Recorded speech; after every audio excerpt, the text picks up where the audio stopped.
A $3,000 jump in a bike's price tag can sometimes come down to less than a pound of frame weight. And in more than one blind ride comparison, testers have picked the cheapest bike in the lineup as the one that actually felt best to ride that day. That should sound strange if you believe the assumption almost every new cyclist walks into a bike shop with, which is that price and performance scale together in a straight line, and that spending more always buys you a proportionally better ride.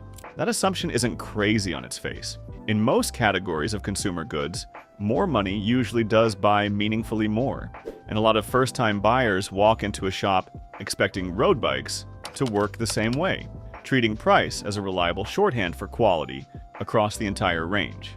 But road bikes are a category where the relationship between price and performance is heavily front-loaded, meaning the biggest jumps in ride quality, comfort, and reliability happen early, in the lower and middle part of the price range, and then the gains get smaller and smaller the further up you go, even as the price keeps climbing sharply. Understanding why requires looking at what's actually inside a bike at each price point, not just the number on the sticker, and at how those components actually translate into how a bike feels once you're out on the road rather than in a showroom. Road bikes weren't always sold across tiers this distinct. Through most of the 20th century, a road bike was built from steel tubing, and the difference between a cheap steel frame and an expensive one came down to tubing quality and craftsmanship rather than an entirely different material. That started to change in the 1980s and accelerated through the 1990s as aluminum frames became common for mid-range bikes, valued for being lighter and cheaper to mass produce than steel. Carbon fiber entered the picture around the same period at the very top end, first appearing on professional race bikes in the late 1980s and early 1990s. And it took roughly 2 more decades of manufacturing improvements before carbon frames became affordable enough to show up on bikes priced for average consumers rather than just professional teams. That history is part of why the price gap between a bike's frame material tiers still tracks so closely with performance expectations today. It also helps to understand how group sets themselves are tiered, because that structure explains a lot of the price jumps even when the frame material stays roughly the same. Shimano, the most widely used group set maker, runs a lineup that goes from Claris at the entry level, up through Sora, Tiagra, 105, Ultegra, and finally Dura-Ace at the top. Each step up generally brings lighter materials, more precise shift tolerances, an extra gear or two at the back, and refinements that add up to smoother, more consistent performance. SRAM and Campagnolo run comparable tiered lineups of their own. The important thing to notice is that the jump in shifting feel between Sora and 105 is usually far more noticeable to an average rider than the jump between 105 and Dura-Ace, even though the price difference between those two comparisons tells the opposite story. At the $500 mark, you're almost always looking at an aluminum frame, and that's a completely reasonable and rideable choice, not a compromise to be embarrassed about. The frame will be heavier than anything higher up the range, typically running several pounds heavier than a comparable carbon frame once you account for the fork as well. Since bikes at this price point usually pair the aluminum frame with a steel or basic aluminum fork rather than carbon. The group set will sit at the entry tier, meaning something like Shimano Claris or Sora, which shift reliably but with fewer gears and a noticeably heavier feel at the lever compared to higher tiers. Brakes at this price are commonly rim brakes rather than hydraulic disc brakes, which affects stopping performance in wet conditions more than dry ones. None of this makes a $500 bike a bad bike. It makes it a bike built to a cost, with every component chosen to hit that price target. And for a new rider, figuring out if they even enjoy road cycling, that's often exactly the right amount of bike to buy. Move up to around $2,000 and something genuinely different happens. And this is the part of the comparison that tends to surprise people the most. This is where the biggest jump in real-world ride quality tends to live. At this price, you'll typically find either a well-built aluminum frame paired with a carbon fork, or, in many cases now, an entry-level full carbon frame. Since carbon manufacturing costs have come down enough that it's become common in this range, rather than exclusive to bikes several times the price.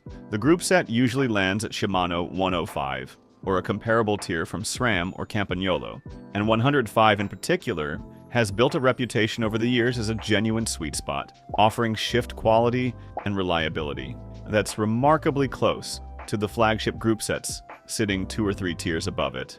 Hydraulic disc brakes become common at this price point too, which is a meaningful upgrade in braking modulation and wet weather stopping power over the rim brakes found on cheaper bikes.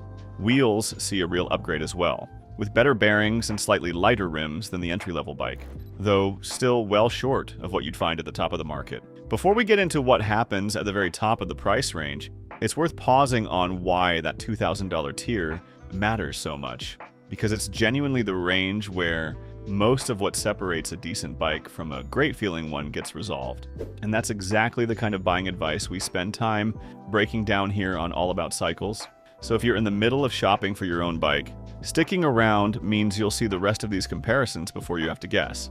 Now, for the $8,000 bike, and this is where the story gets genuinely uncomfortable for anyone who assumes price and performance track together in a straight line all the way up. At this price, you're paying for a top-tier carbon frame using higher-grade carbon layups that shave weight down further, often into the mid-teens in pounds for the complete bike, compared to high teens or low 20s for the $500 bike. You're paying for a flagship group set, something like Shimano Dura-Ace or SRAM Red, which does shift with slightly more refinement than 105 or Ultegra, particularly under load and across a wider, more precisely spaced gear range. You're paying for aerodynamic frame shaping that's been refined in wind tunnels, and for wheels that are dramatically lighter and often deeper in profile than what ships on a $2,000 bike. Here's the uncomfortable part. The performance gains at this level are real, but they're small, and they cost an enormous amount per unit of improvement compared to the jump from $500 to $2,000. Shaving the last half pound off a frame through exotic carbon layups might cost more than the entire $500 bike by itself. The aerodynamic gains from a wind tunnel-shaped frame are measurable in a controlled setting and matter enormously to a racer trying to hold a sustained high speed over a long solo effort. But for a rider doing weekend group rides at a moderate pace, those aerodynamic savings are essentially undetectable in how the ride actually feels. The shift quality difference between 105 and Dura-Ace, tested back-to-back by multiple independent reviewers over the years, is frequently described as marginal rather than transformative, noticeable mostly to riders who are already extremely attuned to their equipment. Frame geometry adds another wrinkle that price alone doesn't solve. An expensive bike built with race-oriented geometry, meaning a longer, lower riding position, designed to reduce aerodynamic drag, can actually be less comfortable and slower in practice for a rider whose flexibility or riding style doesn't suit that position, compared to a cheaper bike built with more relaxed endurance geometry that keeps the rider more upright and better supported over long distances. In other words, spending more money can sometimes buy you a bike that's technically faster on paper, but worse for the actual rider sitting on it, if the geometry doesn't match how that person rides. This is where the blind test result at the start makes sense. When testers don't know which bike they're on, a lot of the psychological weight that an expensive bike carries disappears, and what's left is mostly fit, tire choice, and how the frame's geometry matches that particular rider's body, and riding style, factors that have very little to do with price once you're above the entry tier. A well-fitted $2,000 bike with good tires will frequently outride a poorly fitted $8,000 bike. And fit is something a shop can dial in on almost any frame, at almost any price point, provided the frame size and geometry are appropriate for that rider to begin with. Tires deserve their own mention here because they're one of the most underrated variables in this entire comparison, and manufacturers rarely spec the best tires, even on expensive bikes, since tire choice is one of the easiest places to shave cost without most buyers noticing at the point of sale. A rider who swaps the stock tires on a $2,000 bike for a well-regarded supple road tire often notices a bigger improvement in ride feel and rolling resistance than they would from the entire jump to an $8,000 frame. Tire pressure matters just as much and costs nothing at all, since running a tire a few pounds per square inch closer to the ideal for a rider's weight, and the road surface can noticeably change how harsh or smooth a bike feels, regardless of what that bike cost. That's not a knock on expensive bikes. It's a reminder that a meaningful chunk of what people attribute to frame price is actually coming from a $20 to $80 component, or from a 5-minute pressure adjustment that almost never gets talked about in marketing materials. Long-term reliability tells a similar story once you factor in how each bike actually holds up over years of ownership rather than just its performance on day one. The $500 bike's entry-level group set and basic bearings will generally need more frequent adjustment and replacement, and the heavier frame and wheels put more stress on those components over time. The $2,000 bike's mid-tier group set and better sealed bearings tend to hold their tune longer and shrug off wear more gracefully, which is part of why that price range earns such a strong reputation among people who've owned several bikes and can compare across ownership rather than just a single test ride. The $8,000 bike's flagship components are built to tight tolerances too, but the ultralight wheels and aggressive frame shaping that come with the territory can actually be more delicate in some respects, more sensitive to potholes, curb strikes, and the kind of everyday abuse that a heavier, more forgiving frame simply absorbs without complaint. So who is the $8,000 bike actually for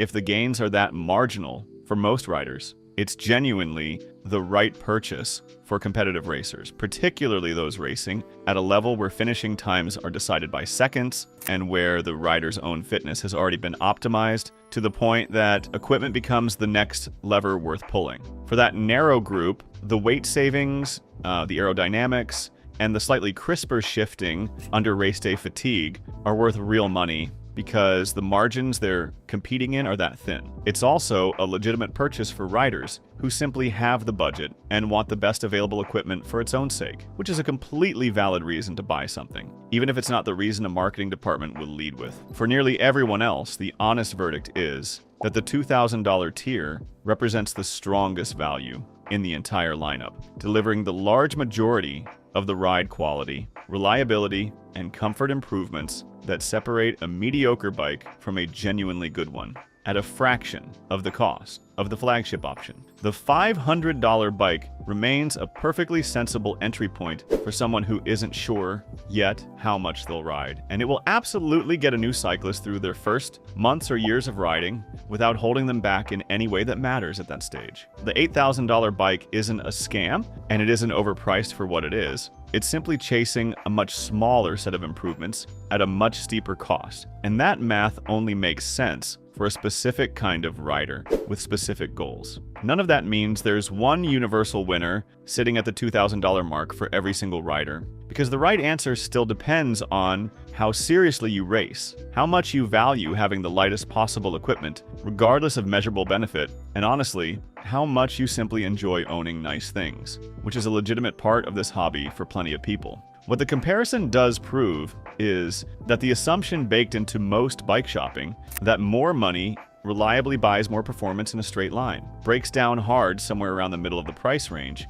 and knowing exactly where that happens is what actually lets you spend your money on the upgrades that will make a difference to how you ride, rather than the ones that just make a difference to how much you spent. If you're trying to figure out where your own budget actually lands on that curve, or which specific components are worth prioritizing once you've picked a price range, that's exactly the kind of breakdown we do regularly. So subscribe to All About Cycles if you don't want to miss it. Next time, we're taking apart another assumption riders make without questioning it. This time about whether a lighter bike actually makes you faster up a climb, or whether that's mostly a story the industry tells to sell upgrades.